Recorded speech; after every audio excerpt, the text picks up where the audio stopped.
rewrite it. So a great challenge, but also a great opportunity for those of us who wish to escape the seemingly deterministic paths and train tracks laid out by our history. She would know all about the malleability of memory. She would also know all about the unbelievable, literally unbelievable unreliability of eyewitness testimony.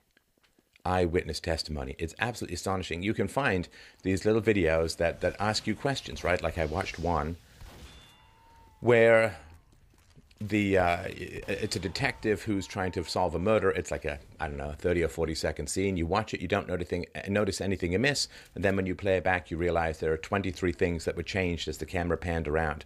There's a famous one of people watching a basketball game, and then a guy in a gorilla suit walks past. Very few people even notice it, and so eyewitness extraordinarily unreliable, and she would know all about that. The other thing as well is that she would know, I assume, that the American Psychological Association has strenuously discounted the value of lie detectors. So here we have a woman who knows eyewitness testimony is unreliable, particularly when it's separated by decades, who knows that memory is extraordinarily unreliable, who knows that lie detectors are unreliable, and yet is using all three to come to 100% certainty. That is astonishing. The playbook of a smear often has very fuzzy details or inaccessible, quote, facts. So the fuzzy details are there so that you can't provide an alibi. So the fact that there's no location, there's no date, they can't even narrow it down to within a couple of years, this means that the person you're accusing can't provide a reliable alibi because it's a span of a couple of years and the location. Like if they said it was this weekend on this day at this place, well, he may have an alibi, and therefore you've got to keep it as fuzzy as humanly possible. And so the fuzziness of the location and the date means you can't provide an alibi. How the fuzziness leads to 100% specificity in the identification of the person is not particularly clear. Now, the other thing is that the, quote, proof is in the therapist's notes. Now, this is often a very common part of a smear campaign because it means that the notes remain inaccessible. If the proof was in a diary that had been kept by Blasey Ford, then she would be able to turn that over. The fact that the therapist's notes are protected by legislation, I think it's HIPAA, means that unless the therapist is released by the patient, the therapist can't turn over the notes, and therefore you have the proof in an inaccessible format. The fact that she appears to have shown it to a Washington Post reporter but wouldn't turn them over to investigators is another clue regarding that. Just wanted to point out as well, boy, that's, if you really want to smear someone, you picked the wrong diary nerd to pick on with Brett Kavanaugh, because the fact that he has detailed calendars going back to when he was 14, man, it's almost like, if I were a religious man, it's almost like God said, keep these calendars, for they shall become helpful in the salvation of the Republic in 40 years' time. And that is really, boy, that's amazing that he would have. And this is something I didn't mention in the live stream last night, but it is important. It's not full evidence of innocence, but boy, it's pretty significant that on the summer in question, he was out of town for all but a couple weekends, and those couple weekends, he has alibis that are pretty solid. So, or at least he has stories about where he went. He has some written down stories about where he was. And so that is kind of important as well. So I talked about the 4 people that Blasey Ford said were witnesses to what happened, who all reject what she says. But the fact that he has detailed calendars that place him elsewhere for most of the summer is pretty important. I do want to push back against this weird, syrupy, cloying, claustrophobic, believe women. First of all, that's sexist. To say that women don't lie, women can't lie, is to say that the only liars that exist in the world are men, which is horribly anti-male, of course, horribly sexist. Like if I said, believe men, when it comes to these allegations, believe men and women are all liars, that would be a horrible thing to say. So when you have different moral standards for the genders, when you believe that one gender is perfect and the other gender is always in the wrong, well, that's called rampant sexism. It's a little hard to see because it's anti-male, but believe women is ridiculous because women, shocker, spoiler, if you want to go back to Genesis, you can see the genesis of this realization. Women can lie. Women can lie. Women can have affairs. Women can lie about the paternity of the child that they have. They can say that this guy's the father when it was in fact this guy, or when they don't know, they can get pregnant by some guy and then find a guy with more resources, convince that guy it's his child. They can lie in divorce. They can accuse their husbands of abuse of themselves, of children. They can hide money. They can hide purchases. They have, they have all of the range of human failings that men do as well. So this idea that you just believe women, that is very dangerous for women, because it pumps up their vanity and their sense of wild self-confidence to the point where they're not challenged. When you say believe women, you make them frail, you make them weak, and you could see the difference in strength of character, strength of conviction, strength of personality between Blasey Ford and Kavanaugh was really, really powerful. Don't believe women, don't believe men, believe evidence. Believe evidence. And you don't have to call someone a liar if what they say doesn't turn out to be true, because of the unreliability of memory and the unreliability of eyewitness testimony. Another thing that bothered me was they say, believe the victim, believe the victim. But that's, of course, assuming guilt prior to evidence. In fact, in the direct contradiction to the evidence that was provided, which was the 4 statements provided under threat of felony by the other eyewitnesses to the supposed party who said it didn't happen, that the woman, her best friend, said she didn't even know Kavanaugh, and so on. So, believe the victim. Well, we don't know who the victim is. And all indications point to the fact that Brett Kavanaugh is in fact the victim.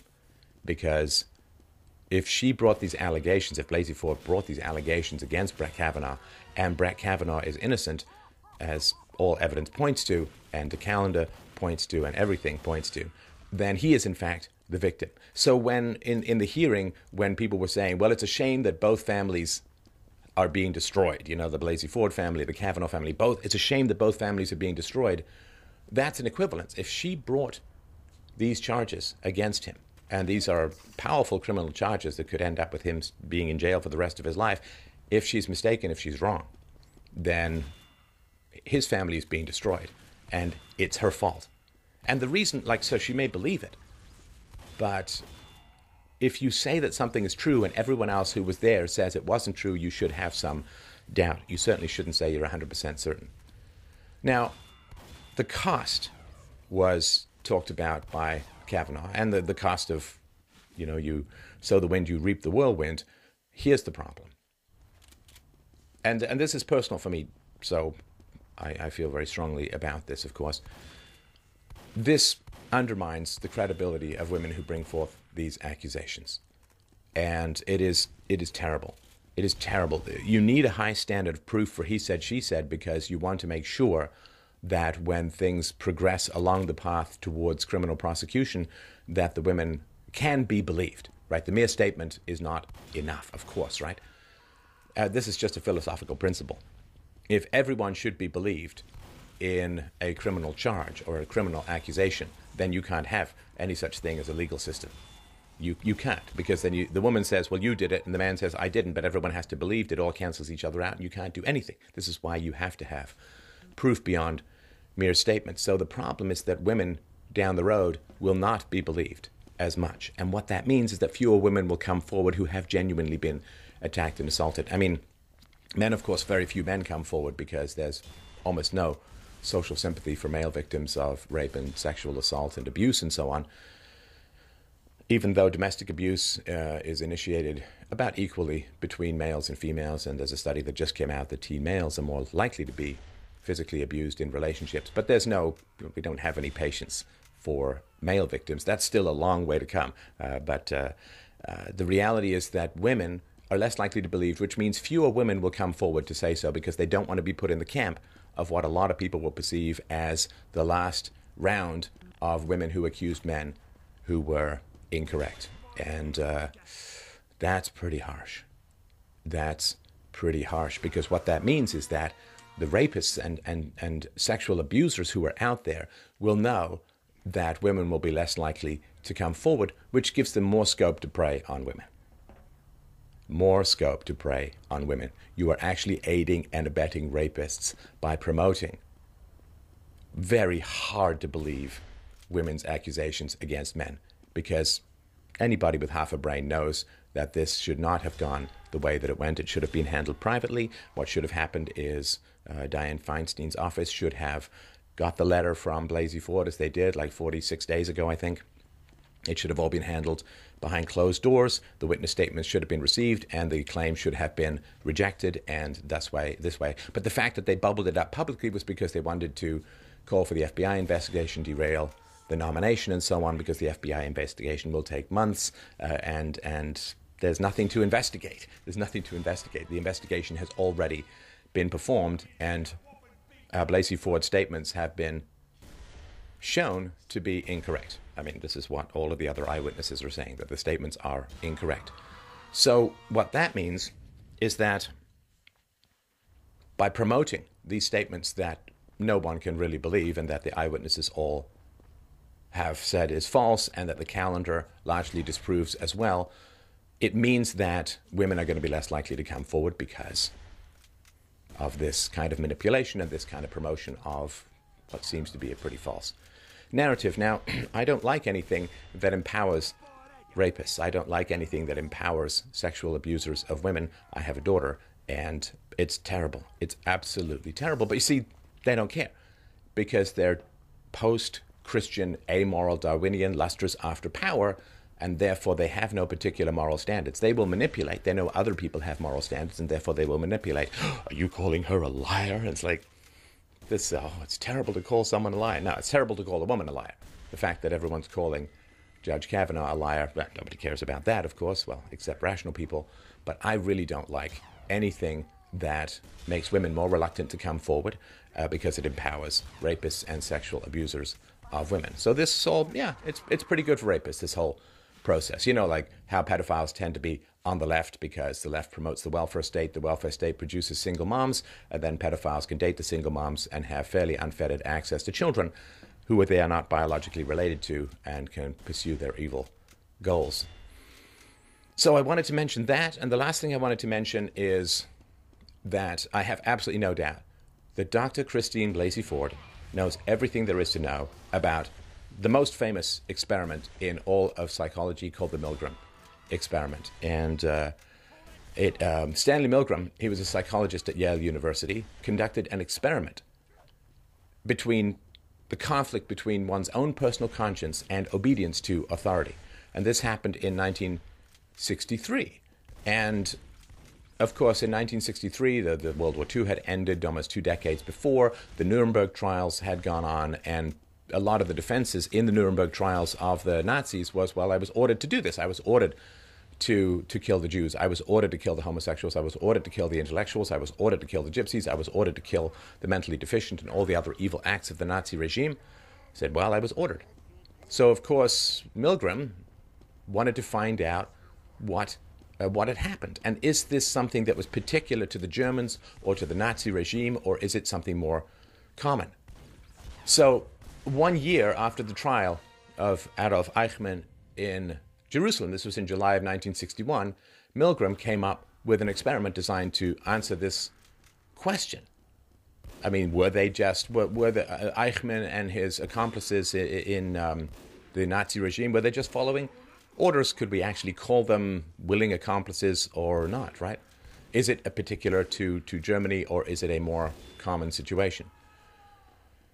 So the way that he devised the experiment, so there would be a participant. They were paid like $4.50 coming in. They were males, around 20 to 40. And they were from all sort of ranges, from like minimum wage guys to professionals and so on, a wide swath of people. So what happened was, the participant was paired with some other person, and they drew straws or lots to find out who would be the learner and who would be the teacher. And so they brought these two guys in, and basically flip a coin and so on, but it was always fixed, so that the participant in the experiment was always the teacher, and the learner was just someone who was pretending to be part of the experiment.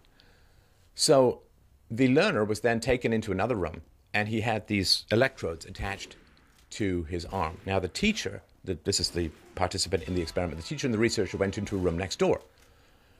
And this contained an electrical shock generator, and there was a row of switches And they went all the way from 15 volts, which was labeled a slight shock, to 375 volts, which was labeled danger, severe shock, to 450 volts, which had 3 X's, which I guess back in the day meant death. So here's the question he wanted to answer. How far will people go if they're told to increase electrical shocks against others? Because it's going to involve harming another person, even to the point of killing that person. And that, what a question. What a question that is. So what happened was the learner, who was actually a Confederate of Stanley Milgram's, and the learner was always called Mr. Wallace. The learner was led into the room and strapped into a chair, and then the electrodes were attached to him. Now, after the learner had learned a list of word pairs, the, quote, teacher, who's the actual participant but thinks he's just part of a randomized trial, tests him. And so the teacher names the word and asks the learner, Mr. Wallace, to recall its pair from a list of 4 possible choices. Right? It's a multiple choice question. So it might be blue and box, right? And then you have to remember that association. You're given a multiple choice. Now, every time Mr. Wallace, the learner, made a mistake, the teacher is told to administer an electric shock. Right? So you understand, right? 2 participants come in, the randomized thing. One of them is actually part of the experiment. The other one doesn't even know. And so he's told every time the learner makes a mistake to administer a shock. Now, there were 30 switches on the shock generator from 15 volts light shock to 450 volts, which can be considered fatal. Now, what happened was the learner, who was one of Milgram's Confederates, gave mainly wrong answers on purpose. And then the teacher had to give him an electric shock. And then was supposed to dial it up. Start at 15, dial it all the way up to 450, which is fatal. Now, when the teacher refused to administer such a shock, the experimenter was able to give a preset series of orders to ensure that the experiment would continue. So there were 4 prods or commandments. Now, again, there's no authority. These people have no authority. It's not a military situation. It's not even a boss-employee situation. It's not a police situation. It's not anything like that. It's just a psych experiment. So if the teacher says, I'm not going to shock the guy, then the experimenter would read out these phrases. So the first was, please continue.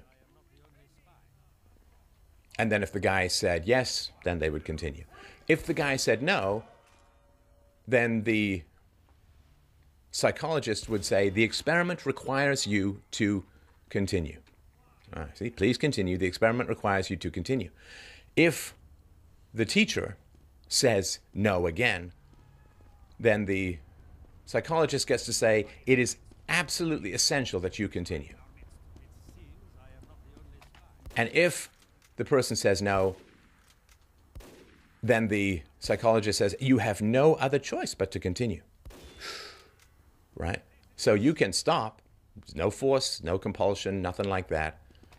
Please continue. The experiment requires you to continue. It is absolutely essential that you continue. You have no other choice but to continue. Fascinating, eh? Now, when this experiment was set up, Milgram asked some people, and they said, there's only a couple of percentage points of real sociopaths and psychopaths in the population. Vast majority of people will say no pretty quickly, because as they dialed up the voltage and as they pushed the button, right, the learner would scream, scream out in pain, would beg them to stop, would plead for them to stop. So they know in that moment, they truly believe that they are administering ever more agonizing electrical shocks to someone. Fascinating. So they said, most people are going to say, no, only a couple of percentage points of people are going to go all the way. However, as it turns out, 65% of the participants continued cranking up the voltage to the highest level of 450 volts with an XXX, which is fatal. 65, that's almost 2/3 of the participants went up to 450 volts. Every single one of the participants continued to 300 volts, which is, again, extraordinarily painful and potentially dangerous. And this is horrifying, you understand. That 2/3 of people will kill someone else if told to in a non-authority-based situation. Just some guy standing around says, it's essential that you continue. I said, no, I don't continue. This is horrifying. I'm calling the cops. Right? Nothing. Every single participant cranked from 15 to 300 volts, and 2/3 of the mate.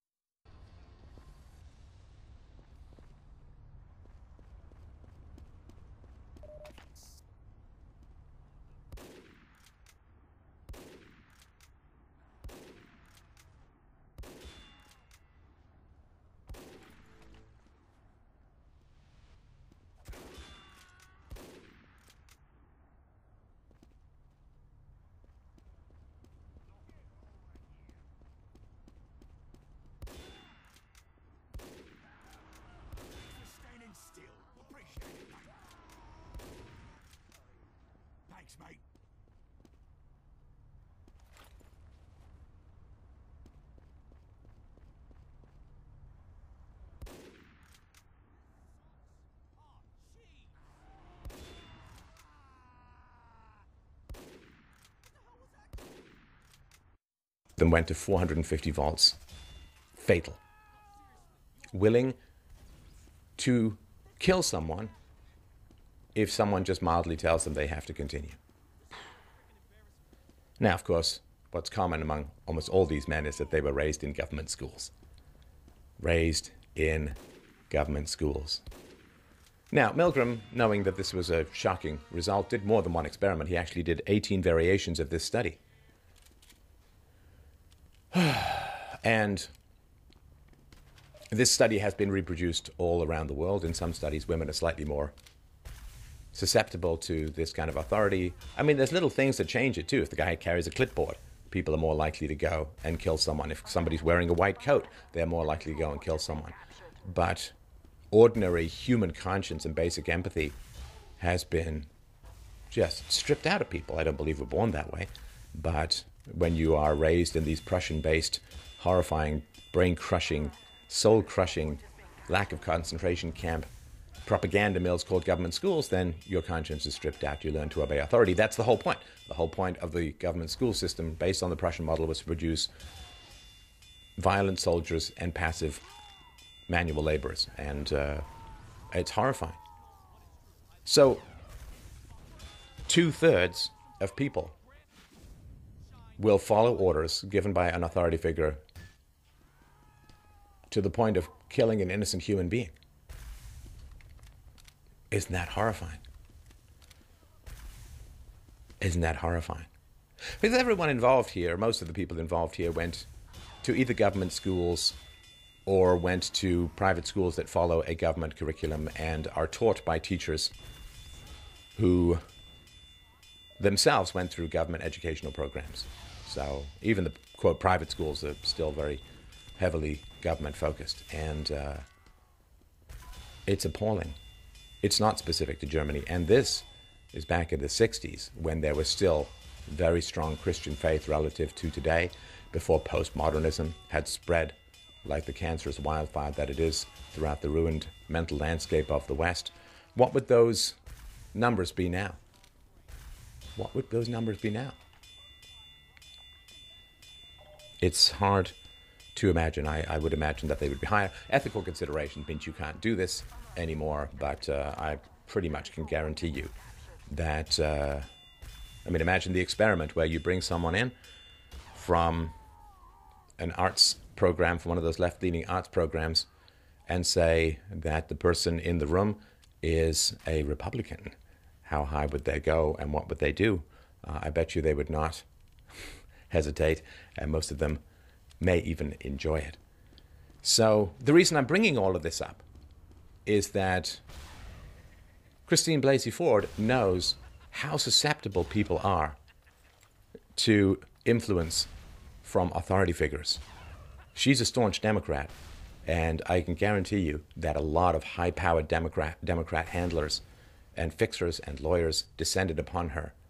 And I just wonder where she thinks the voltage meter is at the moment.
Thanks, soldier.